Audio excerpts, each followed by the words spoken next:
waa cutubyo ka tirsan ciidanka Ruushka oo ka buufinaya dhismayaal ku yaala Talyaaniga coronavirus dhowr bilood ka hor ma jirin cid aaminsanayd in Ruushku u gurman doono dal kamida gaashaanbuurta NATO oo xifiltan weyne kala dhaxeeyo madaxweyne Putin ayaa ku amray ciidankiisa inay gurmad u fidiyaan Talyaaniga oo uu si daran u saameeyay COVID-19 kadib markii uu taleefan ka helay ra'iisul wasaaraha Talyaaniga Giuseppe Conte 20 bishii saddexaad maalin kadib waxa Ruushka ka soo duulay oo Rooma soo caga dhigtay 9 diyaaradood oo ah nooca xamuulka culus qaada oo sida gaadiid qalab loogu talagalay in lagu buufiyo fayraska agab caafimaad iyo 100 dhakhtar oo ka tirsan ciidanka xoogga Ruushka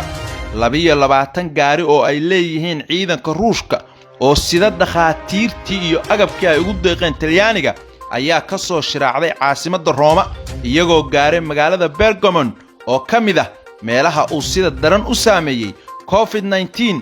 inkasta oo coronavirus yahay masiibo dunida ku habsatay oo ay lagama maarmaan tahay in la iskaalmeeyo haddana in ciidanka Ruushku uu hawlgal ka fuliyo mid kamid ah dalalka NATO waa waxaan caadi ahayn warbixintan kooban waxa inii soo jeedinayay anigoo ah Shiina Culay